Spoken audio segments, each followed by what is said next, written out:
ট্রেনে উঠে ভিক্ষা করেন মা আর ছেলে। ছেলেটি অন্ধ। বৃদ্ধা মায়ের চোখ দিয়েই ছেলে তার গোটা দুনিয়াকে দেখে। ছেলের বয়স কত হবে? 35 বা তার থেকেও বেশি। মাঝে মধ্যেই আমার চোখে পড়ে এই দুজনকে। গত সপ্তাহে যখন ট্রেনে ভিক্ষা করছিলেন, ডেইলি প্যাসেঞ্জার এক দাদা ওনাদের দেখতে পেয়ে ডাকলেন, মাসি এদিকে এসো একবার। বৃদ্ধা ছেলেকে নিয়ে কাছে আসতেই উনি বললেন, কোথায় ছিলে এতদিন? কবে থেকে খুঁজছি তোমাকে। আজ 15 দিন হয়ে গেল এটা ব্যাগে নিয়ে ঘুরছি। তারপর দেখি উলের একটা চাদর ব্যাগ থেকে বের করে হাতে দিয়ে বললেন, এটা গায়ে দিও, দার্জিলিং গিয়েছিলাম, তোমার জন্য এনেছি। বৃদ্ধার গায়ে তখন শতছিন্ন একটা চাদর। কোনো রকমেও শীতটা আটকানো যায় কি না সন্দেহ। ওই দাদা বললেন, পুরনো চাদরটা বাদ দিয়ে এবার থেকে নতুনটা গায়ে দিও, কেমন? বৃদ্ধা চাদরটা পেয়ে দারুণ খুশি।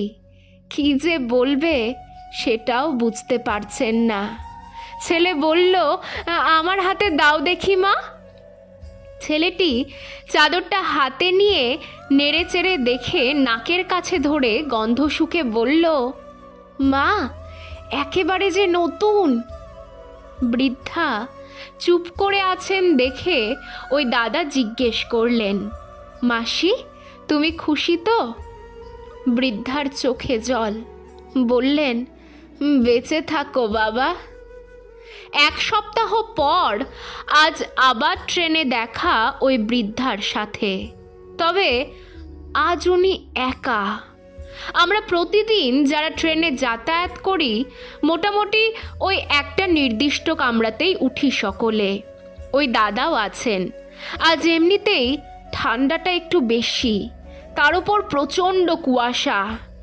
দেখলাম বৃদ্ধার গায়ে সেই পুরনো শতছিন্ন চাদরটাই আছে। এই শীতে বেশ জুবুথুবু লাগছে ওনাকে।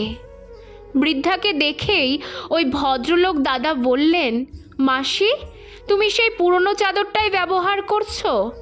নতুন চাদরটা কি পছন্দ হয়নি তোমার?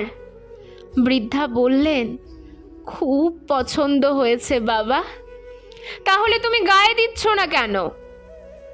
বৃদ্ধা আবারও বললেন, ওই ভালো চাদরটা ছেলেকে দিয়েছি, আমার তবু তো একটা চাদর আছে। ছেলেটার একেবারেই কিছু নেই, ওর এমনিতেই ঠান্ডা লেগে যায়। এই তো কাল থেকে আবার ঠান্ডা লেগে গেছে, তাই আমি ওকে বললাম ঘরে থাক, আমি একাই বেরোই আজ।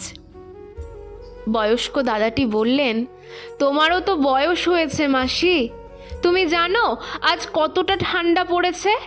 তোমাকেও তো সাবধানে থাকতে হবে। আমার অত ঠান্ডা লাগে না বাবা, ছেলেটা ভালো থাকলেই আমি ভালো থাকবো। বৃদ্ধার কথাগুলো শুনে মনে মনে ভাবছি, এই হলো মা। এই কনকনে শীতেও নিজের ভালো থাকার চেয়ে ছেলের কিসে ভালো হবে সেটাই ভেবে চলেছেন। এই বয়সে এসেও মা তার কর্তব্য থেকে পিছুপা হয়নি। তাই মাই বোধহয় এই পৃথিবীর সব থেকে বড় যোদ্ধা। সন্তানের জন্য সব রকম যুদ্ধে সে যেতে প্রস্তুত। সত্যি তো, এমন অকৃত্রিম ভালোবাসা মা ছাড়া আর কেই বা দেখাতে পারে? সন্তান যত বড়ই হোক আর সে যেমনই হোক, মায়ের কাছে সে সব সময় সুন্দর আর দামি। মা তার জীবনের সেরাটুকু দিয়ে সন্তানকে ভালো রাখতে চান। এটাই হয়তো প্রতিটা মায়েদের মনের কথা। সেই কারণেই সন্তানের ভালো থাকাতে মা সব থেকে বেশি সুখ অনুভব করেন। ভালো থাক পৃথিবীর সকল মা।